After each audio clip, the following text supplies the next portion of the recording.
Welcome back to the channel, guys. It's Steve here, SenditRCuk. I'm here with my Corradi Kronos V1. On a previous video, when I took this out to the undisclosed BMX track, I took it off a large jump and it landed on one corner very, very hard, snapping the shock bottom. So I have, in the meantime, ordered from Wheelspin Models the C00180-769 HD shock end long composite for the Kronos. You would get the short ones for the Python and the Radix. So let's have a look at what we're going to do here. I am going to change all four, but I need to get all four shocks off the car first. So let's do that, shall we? Let's start with it at a good angle. There we go. I've already got one off just to show you guys what was happening. And there we go. Right, so let's get some tools up here. We are going to need to get the bottom of the shock of the broken one out first. So let's find the correct driver. It's going to be that one, I believe. There we go. Is this the lefty or the righty? This is the lefty. Get this whipped out real quick. I use Aromax tools just simply because the tips are cheap to replace, but my favourites are MIP. So I've got a few MIP tools there that I use for the race car, for the bashers, but all the mud and that I tend to use the cheaper tools. Slops out there, there we go. Well, you can see the comparison between just the bottoms. Yeah, that's going to be quite beefy, that. Right, let's do the next one.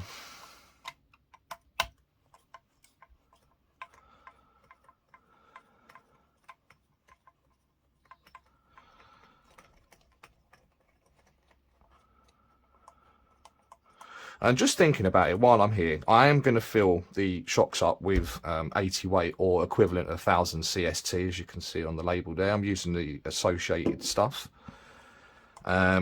Also on my shocks, I have upgraded the springs to the Corradi Creighton 6S V5 hard springs. You need them as well. And I also watched a video the other day of some guy, I ain't going to say his name or what page it was on, but there was some guy who was filling up his shocks. So they were still attached to the car, and all he had done was unscrewed the top, removed the wing, unscrewed the top, and was just topping it up with oil.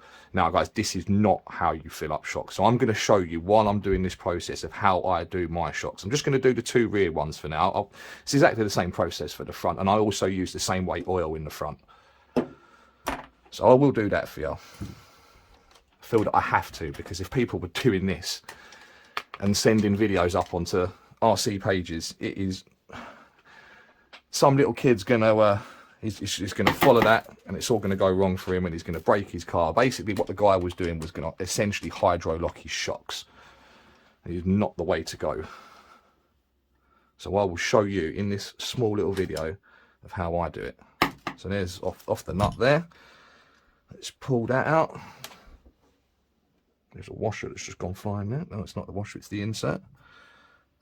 Make sure I've got the other insert.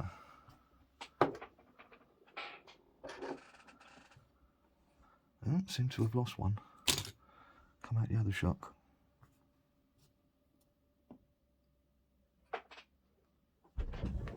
Have I dropped it? Yeah, there it is. See, there it is. Right, two shocks. Let's disassemble this one. So, a quick turn to unloose the shock bottom. Remove that. Remove the spring. Just going to get a baby wipe out, just to have a little clean up while I'm here. Worth doing things properly. I should get one of them out there. There we go. Just have a little wipe down, especially the shaft.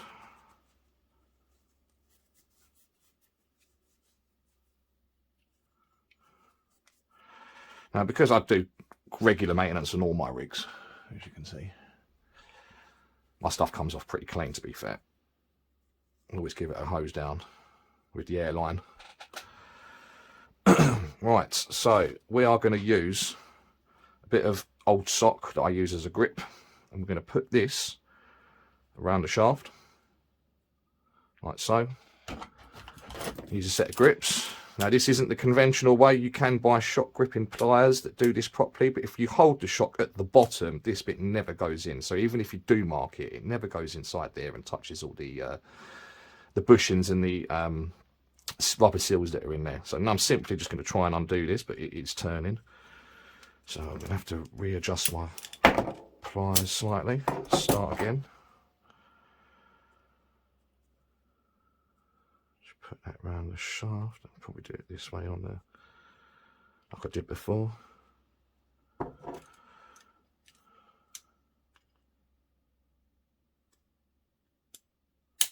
Right, now we should be able to undo it. There we go, nice and easy.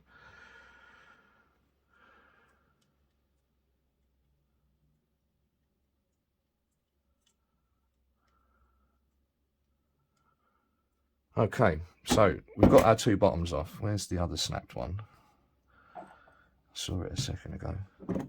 There it is. So now we need to transfer the balls to the new ones. I'm simply just going to find a driver that's big enough. Right, that one with a kink on it. What we're going to use, might be able to push it out with that. I'm not too sure.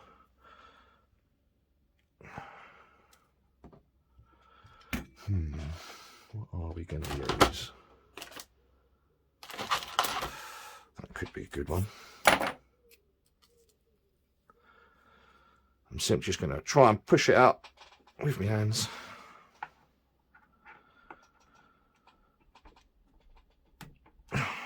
Cool, it's a tight one.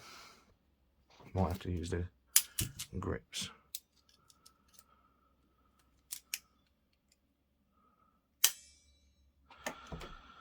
Let's try and see if we can do it this way. There we go.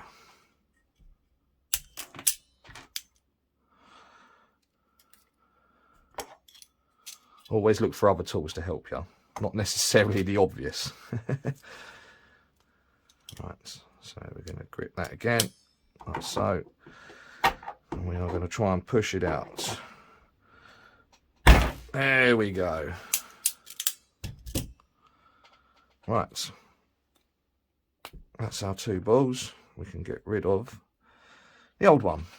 Put it over there for now. There we go. Right then, so the next step is to put the balls into the eyelets.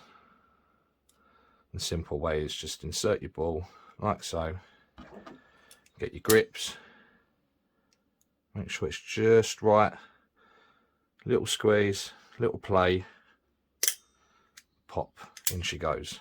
So there we go, we've got our two bottoms ready to go back onto the shocks. So same principle, I'm just going to hold the shock bottom on the shaft.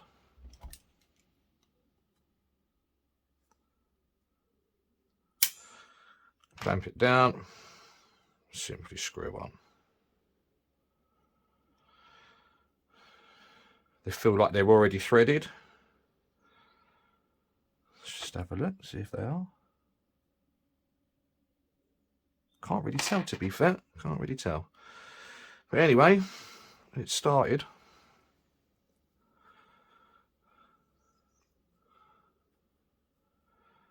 Nearly there. Oh, it's nice spinning that. Needs to be a little bit tighter.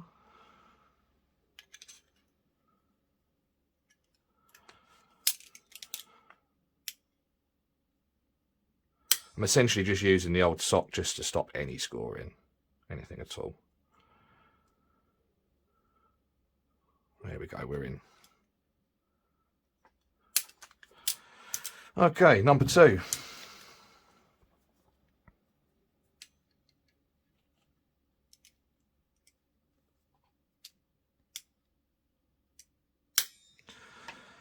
And same principle.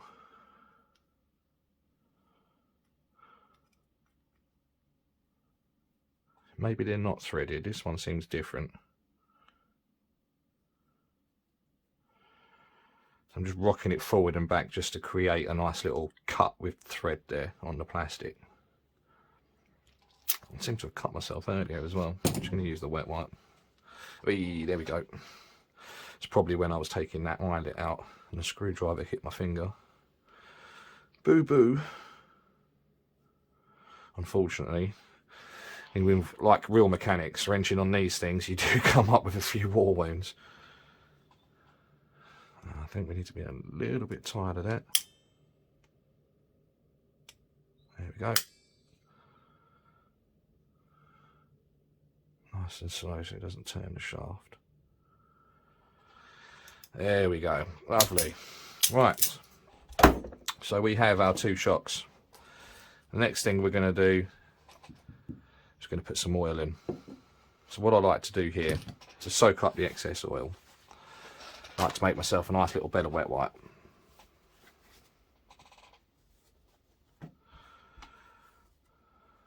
So I'm just going to fold it up twice.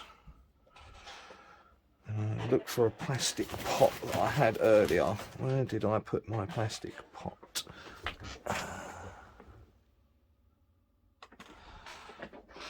I'll edit that out, can't find it. Let's just do it this way.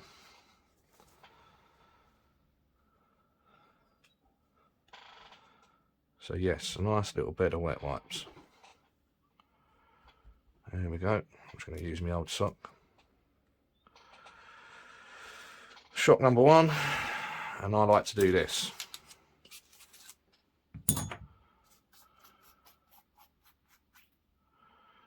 So cap off. So we have lost a little bit of oil. Looks quite dirty in there as well. There you go. Oof.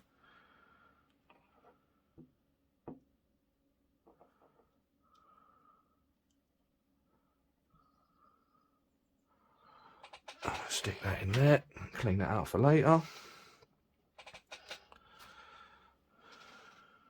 Any excess there.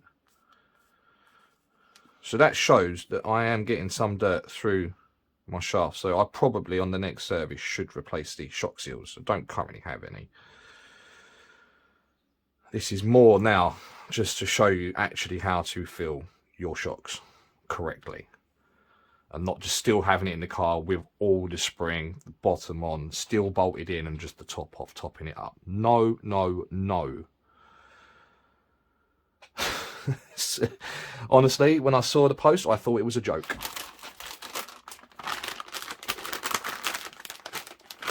So, same principle again.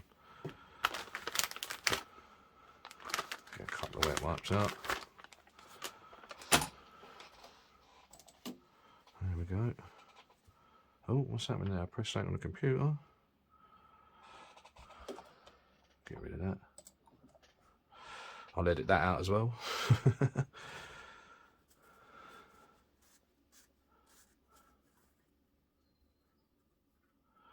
Right. A few pumps there. Try and get all of it out. See what come back? This is the point that I'm trying to make to that guy. There's always oil above and below the piston. There's always air bubbles above and below the piston. You need to completely have the shock off and open and completely empty it before you fill it back up.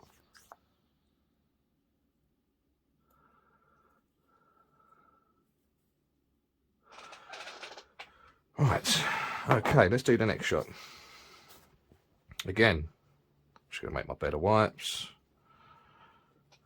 Hopefully this time it won't run too far. There we go, one just for luck. Probably get one more.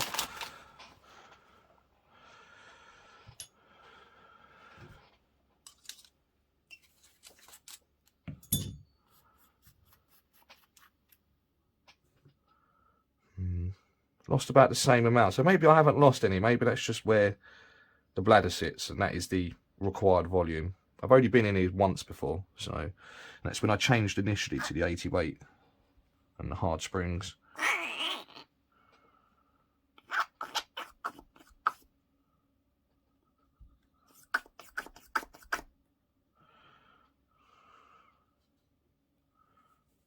Alright, we'll get rid of that over into the bin.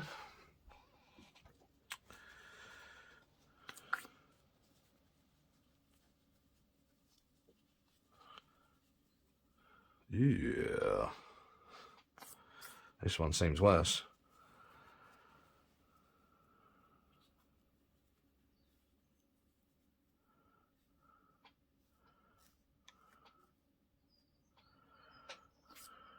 Right. There we go. Let's make some space. Right, let's have a look at the existing Corelli V1 shock bottoms versus the HDs.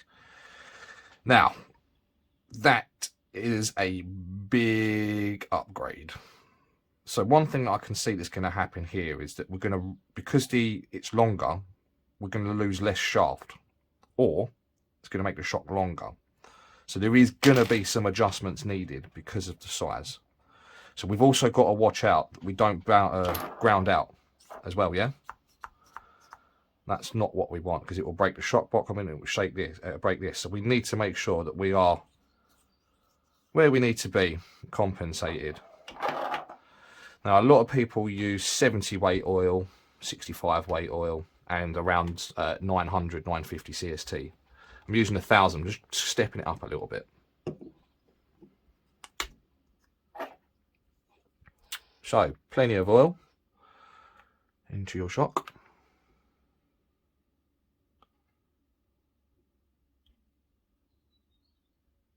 And I'm going to go all the way to the top, and it will push out what it doesn't want.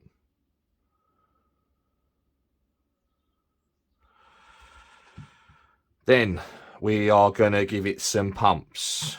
Yes, this is required. This gets the air bubbles out, see? Now, a lot of people breaking pistons is because of hydro-locked shocks. This is a quite thick oil, so it's going to require some time before the air bubbles get to the top and out. So for now, what I'm going to do is I'm going to get the tyres. And I'm going to put the tyres there. And I am going to put my shock, if hopefully it fits through. No, these bottoms are much bigger, so I'm going to have to find something else. Let's put it in the side of the tyre. There we go.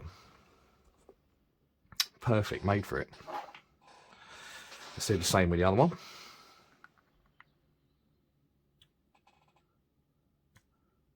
There we go. Let's give it some pumps.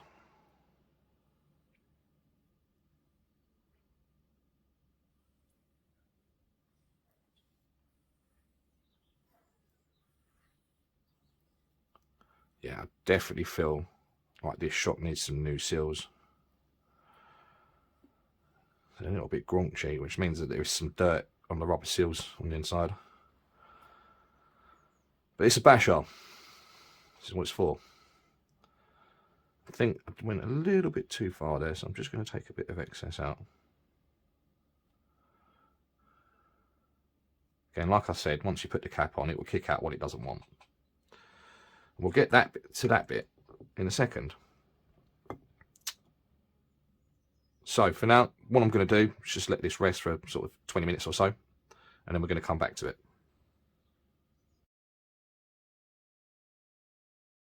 Right, guys, so it's been about 20 minutes or so. Looking at my shocks now, there seems to be no air bubbles in the top of the oil. So what I'm going to do is take the first shock. I'm just going to give it a couple pumps, just to double check. I think we're all good. So the next step is to obviously seal the shocks. Now, the way I'm going to do it is that I'm going to set about 50% rebound. So rebound is when you set the shock shaft all the way in, and then you seal the cap, right? Which means then that the compression of when the shock is sealed and the air pushing the piston downwards is less. Say if you did a full extension and seal, the shaft, once sealed, would always want to go down to the bottom as fast as possible. Sealing it all the way in means that it will go down very, very, very, very slowly. Obviously, lifting the car after a jump nice and slowly. For an off-road car, this is a must. Generally, most cars, it's a must. But I'm going to set about 50% because this is a basher and it does have hard landings. So I want about 50% of the oil at the top, 50% of the oil at the bottom. So it does initially come out quite quick, but then slows down until it's full extension. So I'm going to set my shafts equal. I'm going to do this now so I know where I'm at.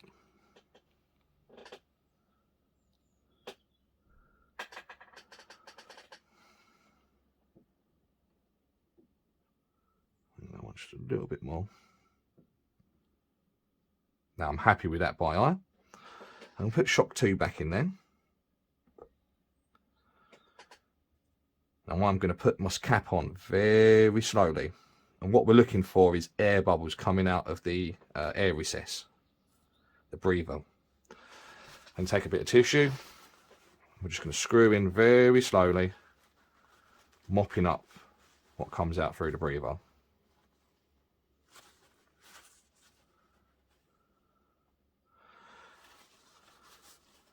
And it's going to get to a point where you're going to have to put your hand underneath the shaft to stop it coming out, because now as we screw down, the shaft is under pressure and it's going to want to come out from the bottom.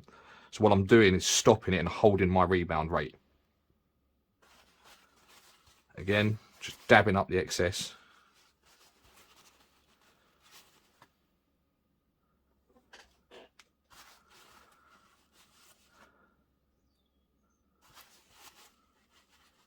Nice and slow. Now I can already feel the pressure starting.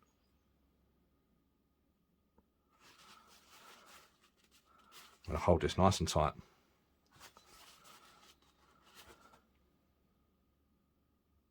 Just little bits at a time. Just bleeding it nice and slow.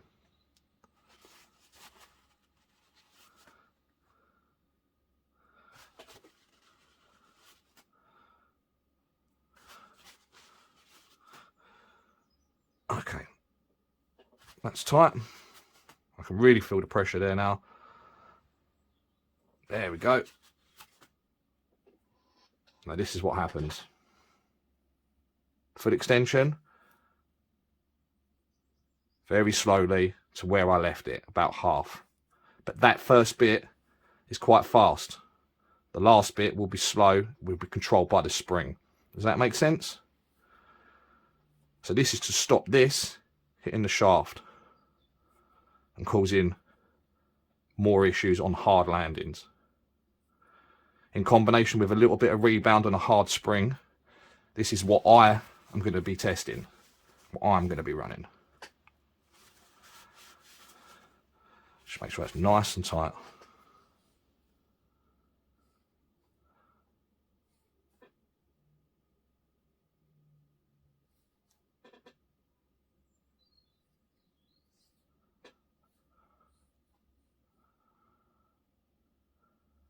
About 50%. I'm happy with that. Shock 1. Let's do shock 2. So we get your cap. First couple nice and slow.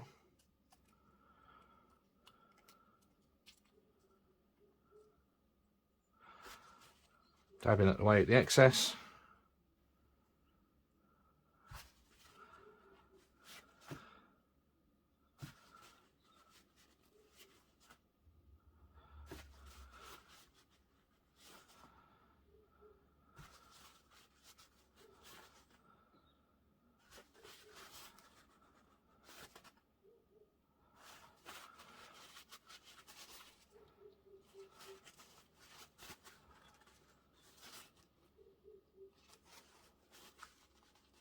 Exactly the same process, exactly the same speed, just little bits at a time. Until you start feeling the pressure on the bottom of your hand. Just starting to feel the start of it now. I reckon we've got a couple more turns to go.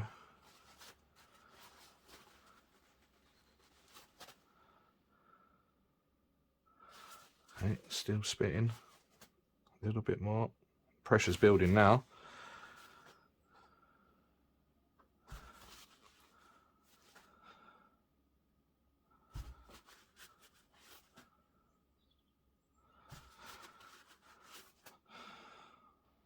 Honestly, changing shock oil and stuff like that isn't a big deal, so I don't understand why you wouldn't do it properly and leaving it on the car and just topping it up.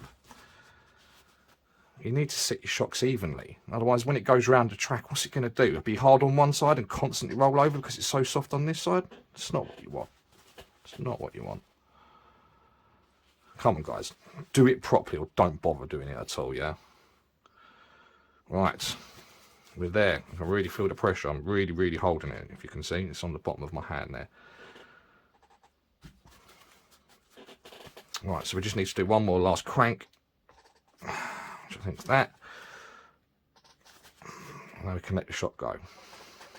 So full extension, feels about the same as the other, about halfway, full extension. First bit's really fast, halfway, full extension, really, really slow. It's exactly what I was after. Yeah. Perfect. Can you see that? Perfect. Now just a little wipe over, just get the excess off. I'm going to put our springs on. I'm going to put the shock bottom on.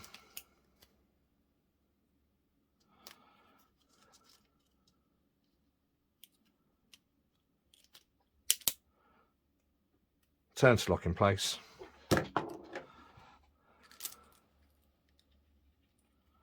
Shock bottom on.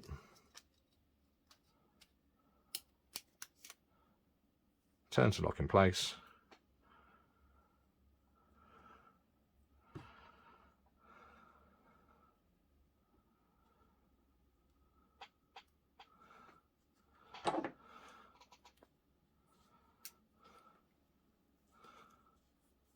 Right, just one last thing for me to do, and that is just to make sure that is on tight. Make sure that is on tight. Job done. They feel really good now. Much better than before. Well then guys, there you go guys. That is how SenditRCuk builds his shocks. Next thing I'm going to do is just make sure my collets are the same, because I may have moved them by hand. So I'll just get a ruler out and I'll just make sure. I'll measure my ride height with a ride height gauge, but it's a basher. I'm not really fussed. As long as it's not grounding out, smashing the chassis, I'm all good. Thanks for watching, guys. I'm Steve. This is SenditRCuk UK. Please give me a like and subscribe. I'll make more videos. Cheers.